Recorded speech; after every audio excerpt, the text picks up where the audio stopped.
오늘은 저는 여러분에게 시편 87편의 말씀에 의지해서 하나님의 나라에 대해서 말씀을 드리려고 합니다. 우리가 예수님을 믿으면 우리 안에 일어나는 참 놀라운 기적이 내일 일은 모르고 한 달 뒤의 일은 몰라도 마지막 날 될 일은 분명하게 아는 하나님의 나라에 대한 믿음, 그걸 소망이라고 하죠.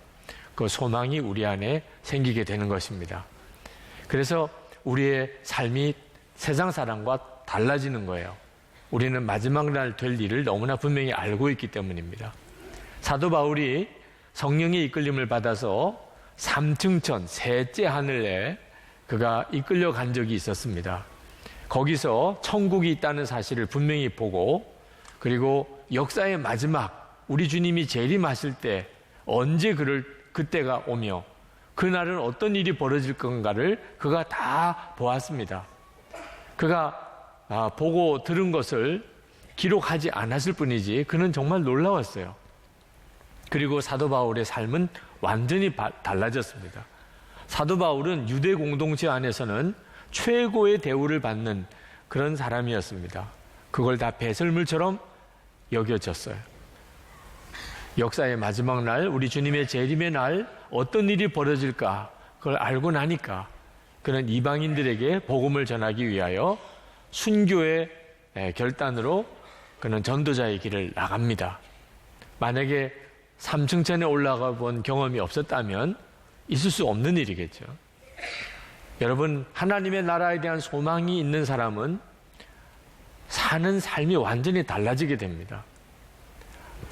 오늘 시편 87편에 하나님께서 우리에게 이 소망의 눈이 뜨인 성도의 노래를 듣게 하십니다.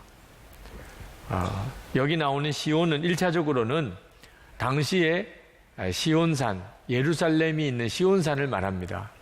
이스라엘 백성들이 바벨론의 포로로 잡혀갔다가 그들이 예루살렘으로 돌아오게 됐을 때 그들이 꿈에 그리던 예루살렘을 보면서 불렀던 노래이기도 합니다. 그러나 이 노래 속에 참 놀랍게도 하나님의 나라에 대한 놀라운 계시가 담겨져 있습니다. 그래서 이 시온산의 노래는 하나님의 나라에 대한 노래지요. 요한계시록에도 우리에게 분명하게 말씀하고 있습니다. 이 세상 나라가 그리스도의 나라가 될 것이라.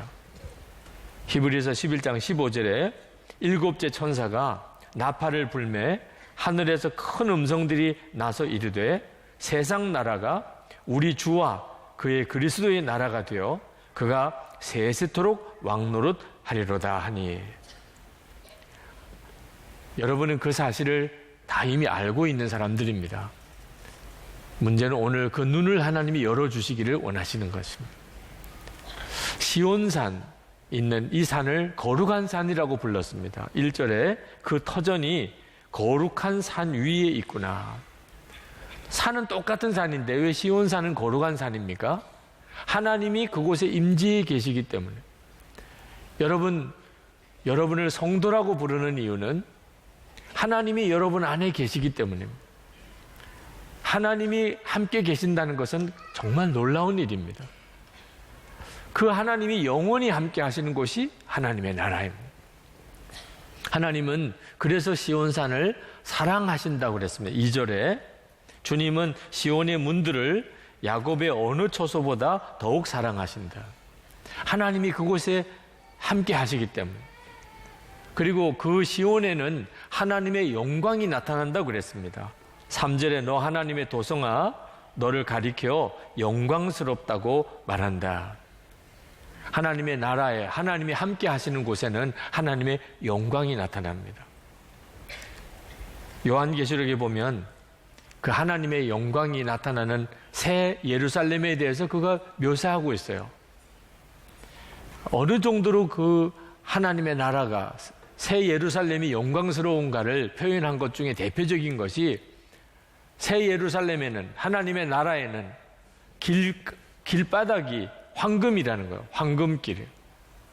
문이 진주문이고 정말 놀라운 영화죠. 정말 아름다운 놀라운 광경을 그렇게 묘사하고 있습니다.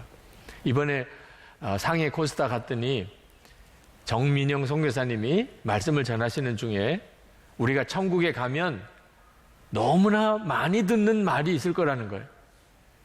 와, 대박! 대박!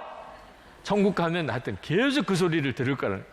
여기를 보아도 대박이고 저기를 보아도 대박이고 정말 실감 나더라고요. 그렇게 큰 소리로 대박 그러시니까 정말 천국에 가면 그럴 거예요. 길이 황금길이니 말이에요.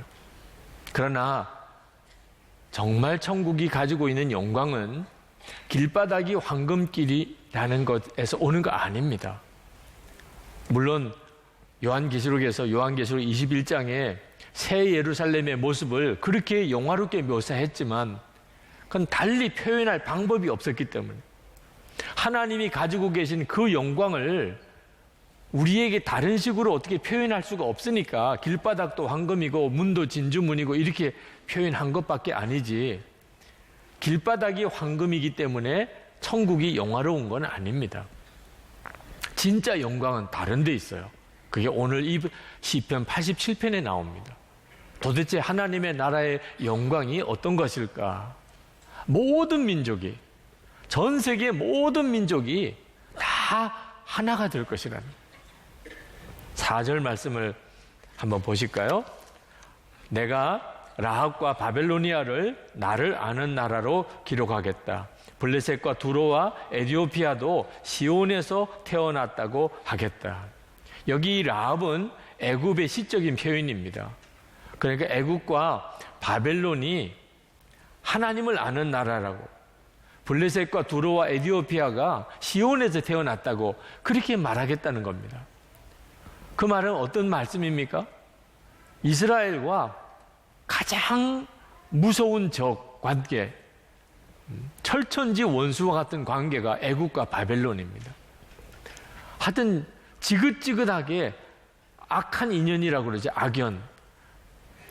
블레셋과 그리고 두로 또 에디오피아, 이런 나라들이 같이 시온에서 태어났다고 말하게 될 것이라는, 한 나라가 될 것이라는, 다 하나님을 믿는 한 나라가 될 것이라는, 하나님의 나라가 임할 때 이런 일이 벌어질 것이라.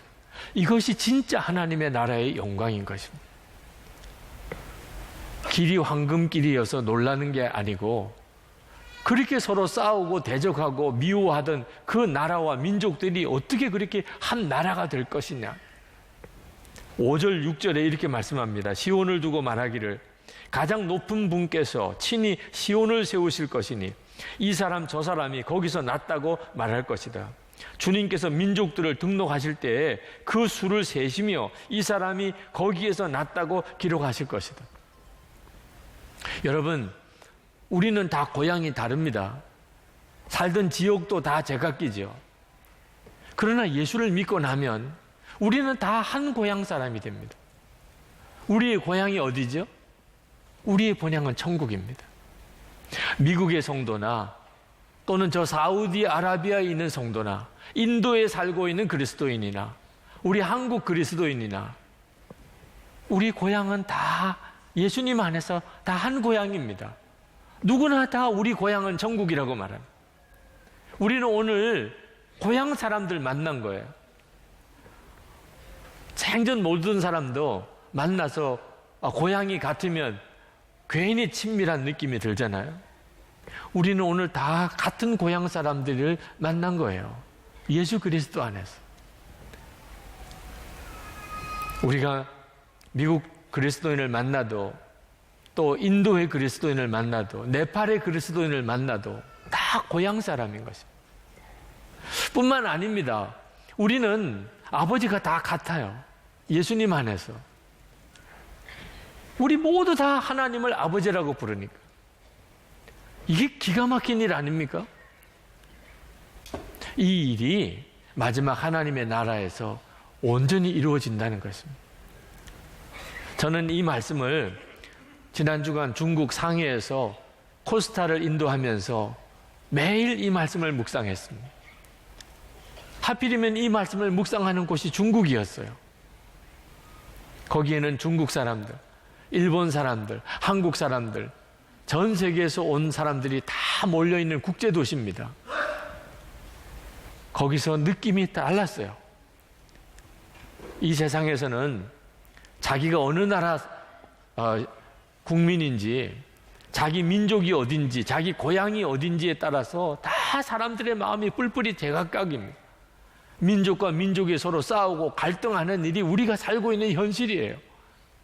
그런데 바로 그 형편에서 하나님은 시편 87편을 보게 하시는, 그때는 중국 사람, 일본 사람, 한국 사람이 없을 거라는, 그게 어떤 느낌인지 너무나 생생하게 느껴졌어요. 이것이 하나님의 나라의 영광인 것입니다. 이사야 선지자가 그렇게 예언했습니다. 이사야 2장 4절에 그가 열방 사이에서 판단하시며 많은 백성을 판결하시리니 무리가 그 칼을 쳐서 보습을 만들고 그 창을 쳐서 낫을 만들 것이며 이 나라와 저 나라가 다시는 칼을 들고 서로 치지 아니하며 다시는 전쟁을 연습지 아니하리라. 하나님의 나라가 이 땅에 임하게 될 때 비로소 전쟁이 그칩니다. 하나님의 나라의 영광이 뭐지요? 화해가 일어나고 용서가 일어나고 전쟁이 그치는 것입니다. 그래서 하나님의 나라를 위해서 기도하면 반드시 우리 민족을 위해서 기도하게 되는 것입니다. 우리 민족의 평화와 통일을 위해서 기도하게 되는 겁니다. 하나님의 나라의 영광이 그대로 우리 민족 가운데 기도 제목이 되는 겁니다. 하나님이 만약에 우리 민족을 그냥 통일시켜 주시려고만 했다면 저는 벌써 끝났을 거라고 생각합니다. 그냥 통일만 이루어 주시는 거라면. 그러나 하나님이 원하시는 것은 화해예요, 화해. 남과 북은 서로 전쟁을 했습니다. 그 상처는 말할 수가 없어요. 남쪽은 남쪽대로, 북쪽은 북쪽대로. 여러분, 이것이 어떻게 화해될 수 있을까요? 하나님이 하시는 일은 그저 단순히 우리 민족의 통일을 만들어 가시는 것이 아니고 우리 민족의 화해를 만들어 가시는 것입니다. 그래서 이렇게 시간이 걸리는 거예요. 우리의 기도가 필요한 것입니다. 우리도 하나님의 나라를 바라보는 눈이 뜨이지 않으면 왜 북쪽과 화해를 해야 되는지 그 이유를 알지 못하게 될 것입니다. 그저 이기적인 계산만 있을 뿐이죠. 어떤 사람은 차라리 그냥 통일 안 되고 지내는 게 더 낫잖아, 이런 말도 나오게 됩니다. 그러나 하나님의 나라를 바라본 사람은 완전히 달라집니다. 저는 전쟁을 겪어보지 않았습니다. 전쟁을 겪어본 사람들은 전쟁이 얼마나 끔찍한 건가 하는 것을 그냥 피부로 느끼고 아는 것 같아요. 다시는 전쟁이 없어야 된다는. 그러나 저는 전쟁을 겪어보지 않았지만 전쟁이 없어져야 된다고 너무나 절감합니다. 저는 어릴 때 교회 안에 어른들이 싸우는 걸 많이 보고 자랐어요. 꼭 전쟁을 겪어봐야만 전쟁이 비참함을 아는 거 아닙니다. 어릴 때 부모님이 싸우는 거, 어릴 때 교회 어른들이 싸우는 것만 봐도 그 마음속에는 평생 지워지지 않는 상처가 남습니다. 굳이 전쟁 겪어봐야 아는 거 아니에요. 전쟁은 없어야 된다는 거예요. 하나님의 나라를 바라보면 비로소 전쟁이 없는 그 나라, 싸우는 일이 없는 나라. 여러분 중에 부부 싸움을 하시면서 괴로워하시는 분이 있으실 거예요. 해결될 때가 올까요? 가족끼리도 서로 싸우는 그런 가정도 있습니다. 하나 될 때가 올까요? 그게 얼마나 좋은 걸까? 아마 싸워보신 분들은 느끼실 거예요. 우리가 왜 하나님의 나라를 기다리죠? 하나님의 나라가 왜 좋은 거지요? 거기 가면 황금을 밟고 다니니까 좋은 겁니까? 싸움이 없어져요. 민족과 민족 사이에 서로 경쟁과 다툼이 없어져요. 하나님의 나라의 영광은 화해의 역사입니다. 하나님의 자녀의 특징도 똑같아요. 누가 천국 갈 사람입니까? 화해의 사람입니다. 화해의 사람. 고린도후서 5장 18절 19절에 이렇게 말씀합니다. 모든 것이 하나님께로 났으니 저가 그리스도로 말미암아 우리를 자기와 화목하게 하시고 또 우리에게 화목하게 하는 직책을 주셨으니 이는 하나님께서 그리스도 안에 계시사 세상을 자기와 화목하게 하시며 저희의 죄를 저희에게 돌리지 아니하시고 화목하게 하는 말씀을 우리에게 부탁하셨느니라. 우리가 죽고 난 다음에 가서야 이 사람이 천국 갈지 아닐지 아는 거 아닙니다. 여기서 알아요. 어떤 사람이 천국 갈 사람입니까? 화목하게 하는 사람, 화평을 이루는 사람입니다. 예수님께서 말씀하셨어요. 마태복음 5장 9절에 화평케 하는 자는 복이 있나니 저희가 하나님의 아들이라 일컬음을 받을 것이며. 이건 정말 너무나 귀한 비전이에요. 예수 믿는 사람들 안에는 이 소망이 심어졌어요. 싸우지 않을 그때가 올 것이라. 더 이상 어떤 일로도 싸우지 않을, 부부 사이에도 싸우지 않고, 가족도 싸우지 않고, 교인들끼리도 싸우지 않고, 그리고 세상의 모든 사람, 민족들이 다 싸우지 않는, 화해하는 그 날이 올 것이라. 그리고 그 하나님의 나라가 이미 우리 가운데 임했다. 하나님의 사람들을 통하여 그 일이 이루어지고 있어요. 부부가 화해하고, 가정이 화목하게 되고, 교회는 천국의 공동체가 되고, 이 땅에서 하나님의 사람들이 화목하게 하는 역사를 이루어가는 그 일을 통해서 하나님의 나라가 이미 임했구나 하는 것을 우리가 알게 된다는 것입니다.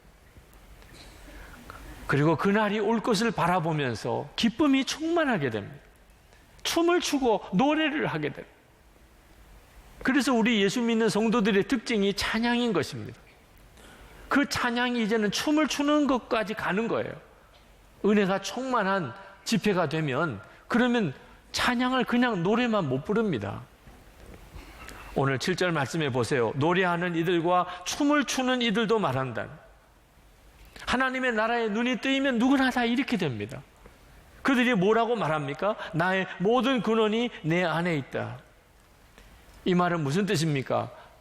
나도 천국이 고향이고 너도 천국이 고향이고, 나도 아버지 하나님에게서 낳고 너도 아버지 하나님에게서 낳고, 우리 모두가 다 한 아버지의 자녀요. 우리 모두가 다 천국을 본향으로 삼는 천국 백성이라. 이 사실이 너무 기쁜 거예요. 원수로 여겼던 민족이 서로 화해하고, 우리가 일본에 가서 일본 성도들을 만나면 특별한 마음이 듭니다. 중국에 가서 중국 성도들을 만나면 특별한 마음이 들어요. 한국에서 같은 교인들끼리 만난 것보다 더 놀라운 감동이 있어요. 이것이 바로 하나님의 나라에 눈이 뜨였을 때 오는 그 기쁨을 말합니다. 그 기쁨이 얼마나 큰지, 죽음도 무섭지가 않아요. 죽음의 공포도 이겨요. 그 기쁨이, 하나 되는 이 천국의 기쁨이 얼마나 큰지. 스데반 집사는 부활의 예수님을 전하다가 돌에 맞아서 죽었습니다. 돌에 맞아 죽는 게 얼마나 끔찍해요. 그런데 스데반 집사는 그런 가운데도 얼굴이 천국 천사 같았어요. 하나님의 나라를 보았기 때문입니다. 사도행전 7장 56절에 보라, 하늘이 열리고 인자가 하나님의 우편에 서신 것을 보느라. 스데반 집사의 고백이에요. 하나님의 나라를 보는 순간에, 돌에 맞아서 죽는 그 순간에도 얼굴이 천사 같았어요. 스데반 집사가 세상 떠날 때 그는 두 마디 마지막에 했습니다. 첫 번째는 사도행전 7장 59절에 주 예수여 나의 영혼을 부탁드립니다. 예수님에게 영혼을 맡긴 거예요. 그러나 그 다음에 또 한 말이 있어요. 진짜 마지막 말이. 그 말이 무엇입니까?